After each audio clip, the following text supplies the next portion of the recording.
안녕하세요.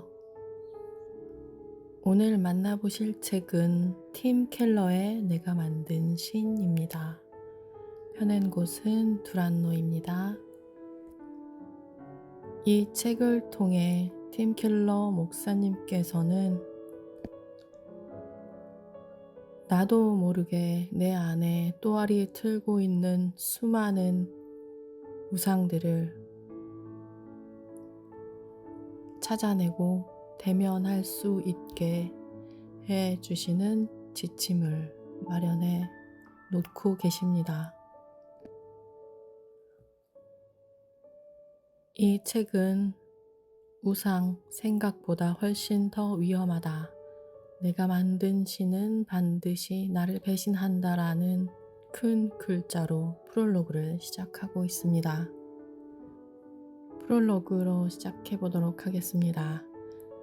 인간의 마음은 우상 공장. 인터넷 열풍을 불러온 닷컴 붐이 일고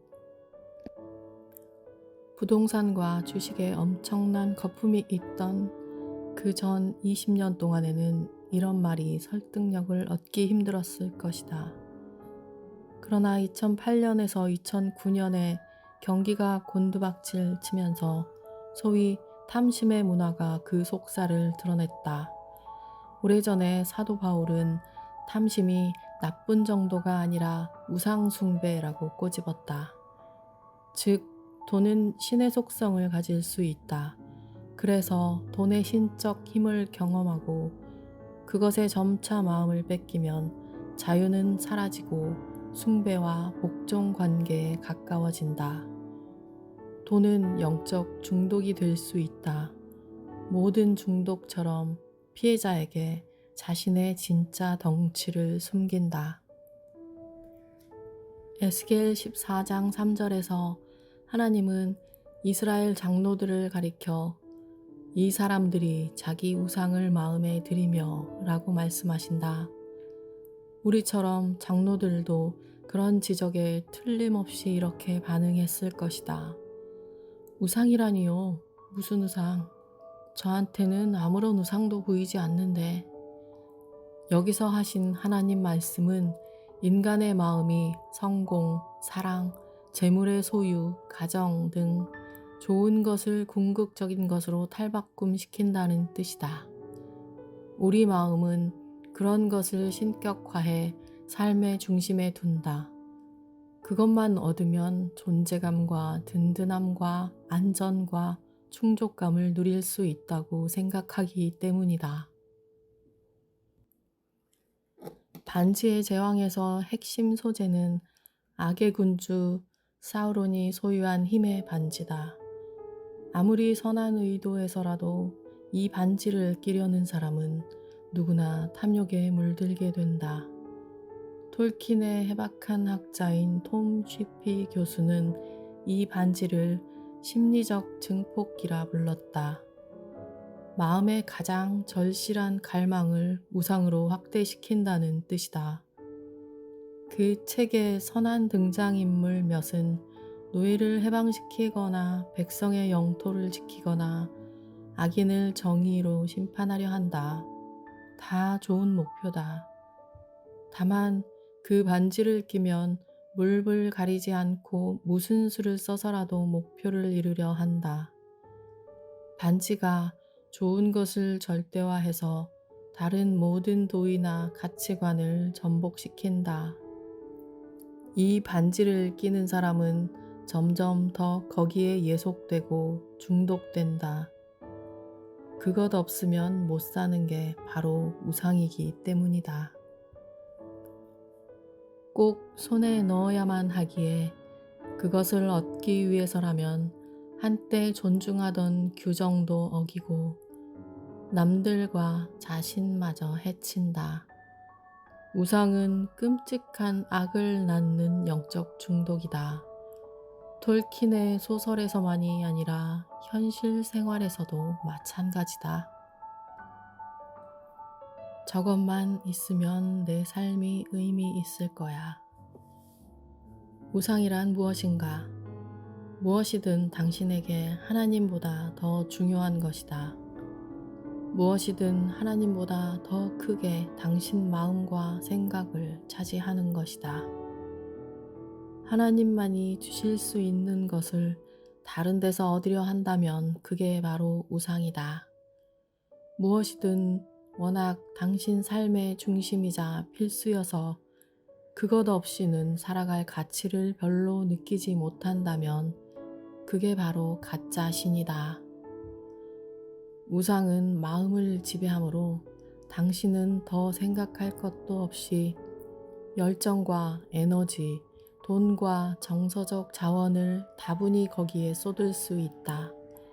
가정과 자녀, 직업과 돈벌이, 성취와 평론가의 호평, 체면과 사회적 지위가 다 우상이 될 수 있다. 로맨틱한 이성관계, 업계의 인정, 안전하고 평안한 환경, 외모나 두뇌, 정치나 대의 명분, 도덕과 가치관, 심지어 기독교 사역에서 성공하는 것도 다 우상이 될 수 있다. 타인의 삶을 고치는데 인생의 의미를 거는 것을 흔히 상호의존이라 부르지만 사실은 그것도 우상 숭배다. 무엇이든 당신이 그것을 보며 마음 깊은 곳에서 이렇게 말한다면 그게 곧 우상이다. 저것만 있으면 내 삶이 의미 있어질 거야. 나도 가치 있는 사람이 될 거야. 내가 중요해지고 안정감이 들 거야. 이런 관계를 여러 가지로 표현할 수 있지만 가장 적합한 말은 숭배일 것이다. 흔히 말하는 심리적 문제도 사실은 순전히 우상 숭배 문제다. 완벽주의, 일중독, 만성적 우유부단, 남의 삶을 통제하려는 욕구 등은 모두 좋은 것을 우상으로 둔갑시킨 결과다. 그 비위를 맞추려고 하면 결국 지쳐 떨어질 수밖에 없다. 이처럼 우상은 우리 삶을 지배한다. 돌이키라 바로 지금. 앞서 봤듯이 슬픔과 절망은 크게 다르다. 절망은 감당할 수 없는 슬픔이다. 그리고 대부분 둘의 차이는 우상 숭배다.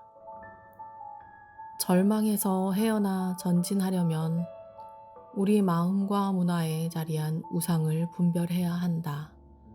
하지만 그것만으로는 부족하다. 가짜 신들의 악영향에서 해방되는 길은 참 하나님께로 돌이키는 것뿐이다. 살아계신 하나님은 시내산과 십자가에서 자신을 계시하셨다. 그분을 만나면 진정으로 당신을 채워주신다. 당신이 실망시켜도 참으로 용서해 주신다. 능히 그러실 수 있는 분은 주님뿐이다. 마지막 챕터 전 인격이 예수 복음을 통과해야 한다 중에서 읽어드리고 마무리하겠습니다. 내가 만든 신 식별하기. 어떻게 하면 우상의 위력 속에 머물지 않고 눈이 더 밝아질 수 있을까? 어떻게 하면 우상으로부터 해방되어 자신과 주변 모두에게 가장 유익하게 건전한 결정과 현명한 선택을 내릴 수 있을까? 우리의 우상을 어떻게 식별할 것인가? 첫째로 생각의 내용을 점검해야 한다. 대주교 윌리엄 템플은 혼자 있을 때 하는 일이 곧 당신의 신앙이다 라고 말했다. 당신이 습관적으로 생각하면서 혼자서 속으로 기쁨과 안락을 얻는 대상은 무엇인가? 둘째로 돈을 어떻게 쓰는지 보면 자신이 속으로 진짜 사랑하는 것이 무엇인지 식별할 수 있다. 예수님은 내 보물 있는 그곳에는 내 마음도 있느니라 라고 하셨다. 돈은 당신이 가장 사랑하는 대상 쪽으로 저절로 흘러가게 되어 있다. 사실 어떤 대상에 지출하는 돈이 너무 많아 항상 절제에 힘써야 한다면 이거야말로 우상의 징후다. 셋째로, 기도가 응답되지 않고 희망이 꺾일 때 어떻게 반응하는지 보면 된다. 기도한 대로 되지 않으면 누구나 서운하고 아쉬울 수 있다. 하지만 하나님을 믿으면 떨치고 나아간다. 아직 삶이 끝난 게 아니며 그런 것들은 당신의 주인이 아니다. 그러나 기도한 대로 되지 않았다고 분노가 폭발하거나 깊은 절망에 잠긴다면 그것이 당신의 실제 신일 수 있다. 요나처럼 당신도 죽고 싶을 만큼 성내고 있다면 말이다. 마지막 시험은 모두에게 해당된다.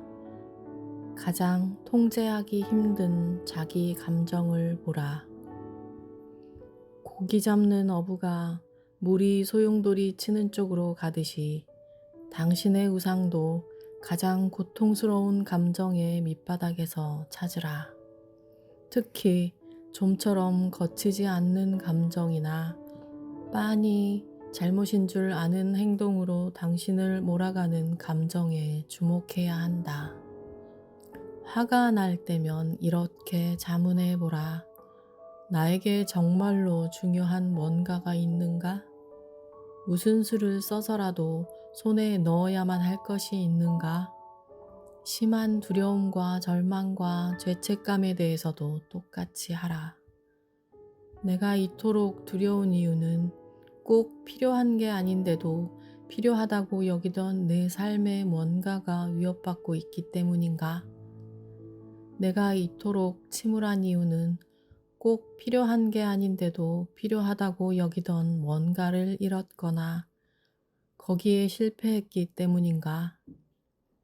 당신이 과로로 쓰러질 지경으로 미친 듯이 일하고 있다면 이렇게 물어보라. 나는 이것이 있어야만 만족과 의미를 얻을 수 있다고 생각하는가? 이런 질문을 던져서 당신의 감정을 뿌리째 뽑아보면 대개 거기에서 우상이 쭉 딸려 나온다. 오늘은 여기까지 읽도록 하겠습니다.